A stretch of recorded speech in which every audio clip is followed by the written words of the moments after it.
पक्षाकरता आम्ही 4 तास देत असतो.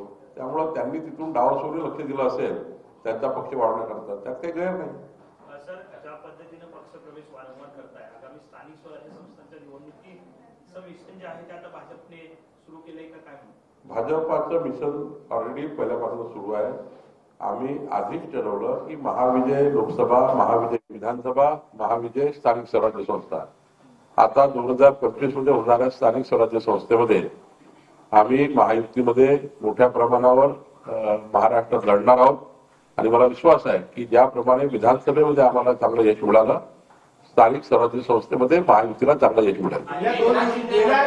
दोन दिवसापासून संभाजीनगरचे पक्षप्रवेश होताना पाहायला मिळत आहे. खैरे आणि अंबादास दानवे जे विरोधी पक्ष नेते त्यांच्यातल्या वादामुळे खरं हे पक्षप्रवेश. त्यांचा वाद नाही आहे, वाद मूळ आहे की उद्धवजींनी काँग्रेससोबत युती केली.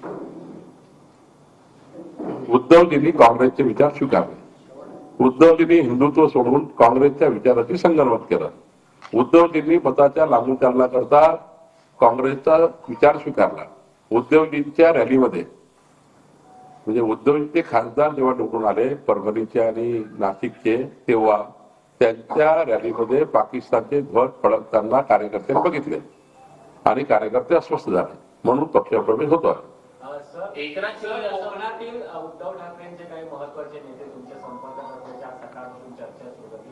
राजन साळवी भाजपमध्ये कधी येतील, काही चर्चा झाली का? राजेंद्र साळवी यांची माझी काही चर्चा झाली नाही, बट एखाद्या वेळी राजेंद्र साळवीजी यांचा विचार बदलू शकतो, कारण उद्धवजींच्या कार्यप्रणालीवर ते मला जे दुरून वाटतं, मी त्यांच्याशी बोललो नाही, चर्चा केली नाही, पण त्यांच्या बोलण्यावर असं वाटतं की ते नाराजी, कारण उद्धवजींचा विचार, काँग्रेस धर्जीला विचार हा कोणालाच मान्य नाहीये.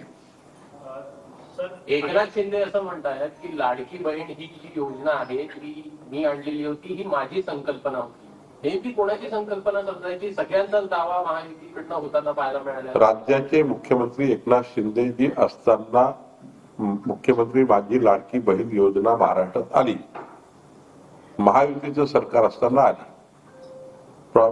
आणि नेहमीच असं असतं, एकनाथ शिंदे सरकार, देवेंद्र फडणवीस सरकार, जे सरकार असतं त्या सरकारचं क्रेडिट असतं आणि त्यामुळे मुख्यमंत्री साहजिकच त्या सरकारचे प्रमुख असतात.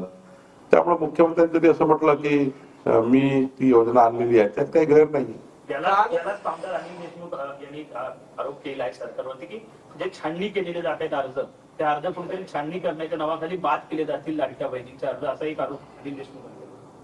त्यांना आता पराभवाच्या या प्रक्रियेतून बाहेर निघावं लागेल.